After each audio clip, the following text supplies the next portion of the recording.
Pioli akui akan sulit bagi AC Milan untuk ikuti jejak Inter Milan. Pelatih AC Milan yakni Stefano Pioli mengatakan tak akan mudah bagi Rossoneri untuk bisa mengikuti jejak Inter Milan di pentas Serie A musim 2020-2021 yang lalu, usai telah terdepak dari Liga Champions pada musim tersebut. Sama seperti AC Milan musim lalu, Inter Milan berada di grup Liga Champions dan Inter Milan gagal lolos ke babak 16 besar.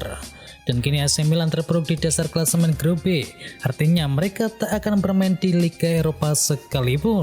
Musim lalu setelah Inter Milan terdepak dari Liga Champions, mereka bisa fokus sepenuhnya untuk pentas Serie A Italia.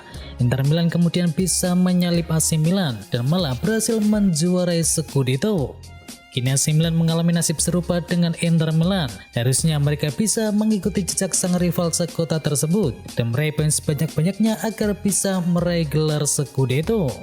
Namun sang manajer AC Milan yakni Stefano Pioli menegaskan tak mudah bagi tim manapun termasuk AC Milan untuk bisa mengikuti jejak Inter Milan pada musim yang lalu itu.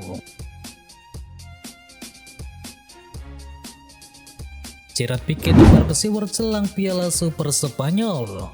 Gerard Pique menebar perang urat saraf jelang duel di Piala Super Spanyol antara Barcelona yang akan berhadapan dengan Real Madrid.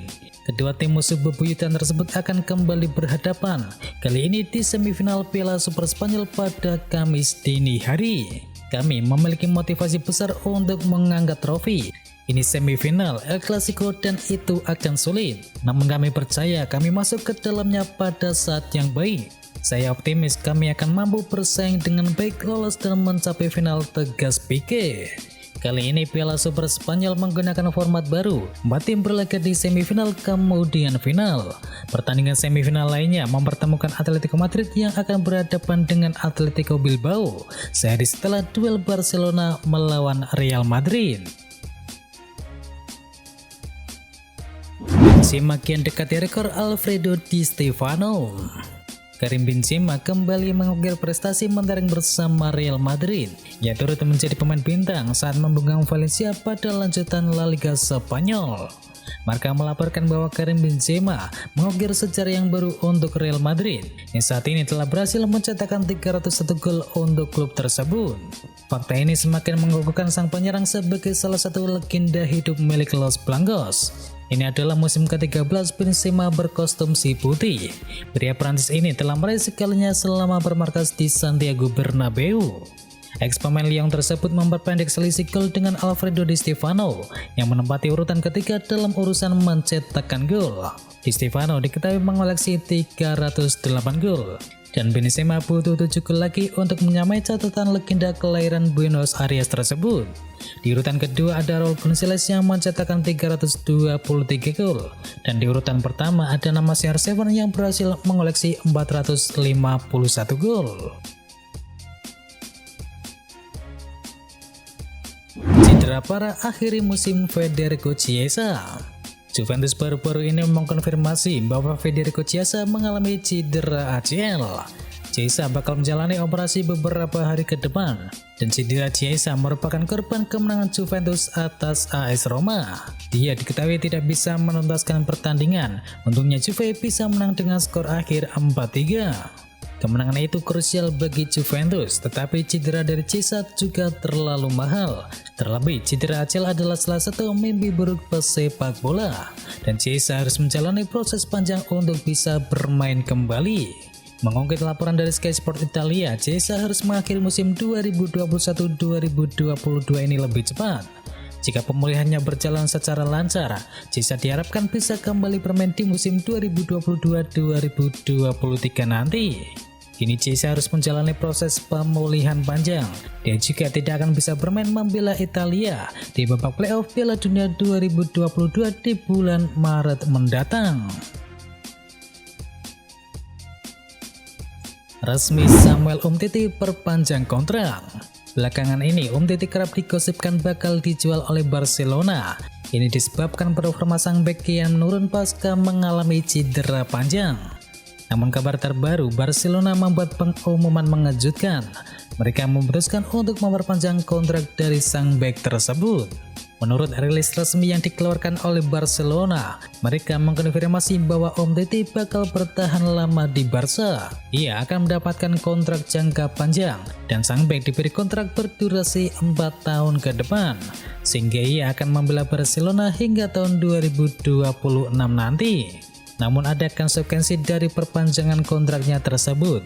Umtiti harus rela mendapatkan pemotongan gaji yang cukup besar, yakni mencapai 50% dari gaji yang ia terima pada saat ini.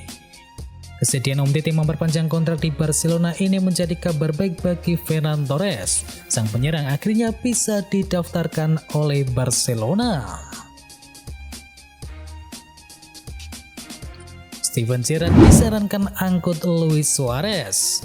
Steven Gerrard memilih Philippe Coutinho untuk menjadi rekrutan pertamanya sebagai pelatih dari Aston Villa. Transfer ini dibilang cukup mengejutkan, mengingat Coutinho pernah menjadi salah satu pemain top di dunia.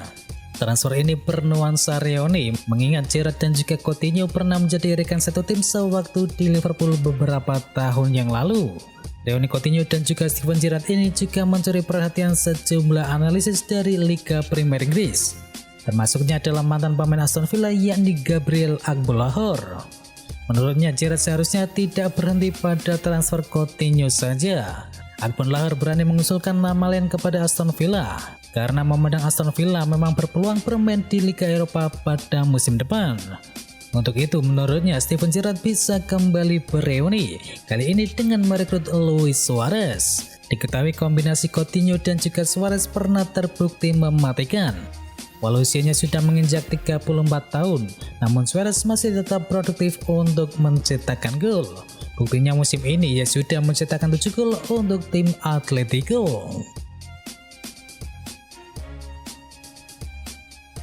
PSG berencana rekrut Romelu Lukaku dari Chelsea.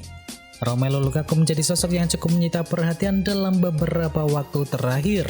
Dirinya secara tak terduga melakukan sesi wawancara eksklusif dengan Sky Sport Italia dan mengungkapkan beberapa hal yang mengejutkan. Walau sudah menyampaikan permohonan maaf dan kemudian mencetakkan gol kala Chelsea bertemu dengan Chesterfield di babak Piala FA, hal tersebut ternyata tak langsung membuat berita hengkangnya kian mereda. Ini menurut laporan terbaru dari Mirror, PSG diklaim sudah menjadikan Lukaku sebagai target utama di musim panas 2022 nanti. Klub yang saat ini bermain di bawah arahan Mauricio Pochettino tersebut menilai jika Lukaku akan cocok dengan suksesornya Kylian Mbappe yang berencana hengkang pada akhir musim ini. Peluang Lukaku untuk meninggalkan Stamford Bridge sepertinya juga bukanlah hal yang mustahil. Pemilik The Blues yakni Roman Abramovich juga diklaim sama sekali tak keberatan untuk segera melepas sang pemain. Terlebih PSG juga telah bersedia mengeluarkan dana mencapai 90 juta euro. 1-0 Setan Merah ke babak keempat Piala FA. Pertandingan Manchester United melawan Aston Villa terjadi di babak ketiga Piala FA 2021-2022. Pertandingan yang digelar di Stadion Old Trafford tersebut berlangsung pada Selasa dini hari. Manchester United mencetakkan gol di menit ke-8 lewat tandukan dari Scott McTominay. Setan Merah kemudian unggul 1-0 hingga turun minum.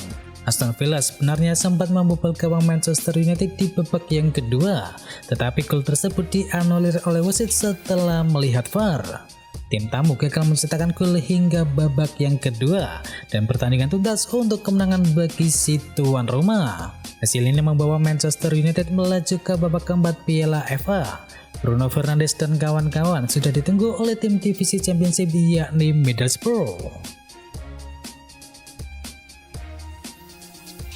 Rangnick ungkap alasan tak memainkan Ronaldo lawan Aston Villa. Manajer Manchester United yakni Rangnick mengungkapkan alasan absennya Cristiano Ronaldo saat timnya menghadapi Aston Villa di putaran ketiga Piala FA. Rangnick diketahui memasang Edinson Cavani sebagai ujung tombak dalam laga tersebut. Menurut Rangnick, Ronaldo mengalami beberapa masalah dalam beberapa hari terakhir, tetapi ini bukan persoalan besar dan Ronaldo sempat membicarakan ini dengan Rangnick sendiri. Meski bisa saja memainkan sang bintang, Rangnick tidak mau mengambil resiko dalam pertandingan yang berpotensi berjalan hingga 120 menit ini. Itu sebabnya Rangnick tak menurunkan Ronaldo pada laga tersebut. Rangnick menjelaskan pemain internasional Portugal itu memiliki masalah pada otot pinggulnya. Menurutnya, Ronaldo sudah merasakan gangguan itu selama beberapa hari terakhir. Karena itu, Rangnick memilih untuk memainkan Edinson Cavani di lini depan, dan di sampingnya ditemani oleh Mason Greenwood dan juga Marcus Rashford. Thomas Tuchel dapat mau pulangkan Emerson Palmieri. Juru taktik Chelsea yakni Thomas Tuchel dikabarkan telah meminta kepada petinggi klub untuk segera membawa kembali Emerson Palmieri menuju Chelsea. Diketahui Ben Chilwell mengalami cedera ACL sehingga sang pemain harus absen cukup lama guna menjalani proses pemulihan. Diberitakan oleh Fabrizio Romano, pakar transfer sepak bola itu mengklaim bahwa pelatih The Blues saat ini yakni Thomas Tuchel sedang mendorong untuk membawa kembali Emerson Palmieri dari Lyon. Dalam cuitannya di akun Twitter, Fabrizio Romano menyebutkan bahwa Chelsea ingin sekali memulangkan kembali Palmieri. Pasalnya Tuchel membutuhkan servisnya untuk bisa bermain di sektor kiri. Sayangnya meski menginginkan Emerson Palmieri kembali, yang dikabarkan menolak melepasnya pada Januari ini. Dan itu adalah berita bola kali ini. Jangan lupa kunjungi channel kami lainnya. Untuk linknya ada di kolom deskripsi.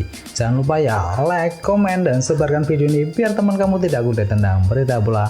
Dan akhir kata, wacau.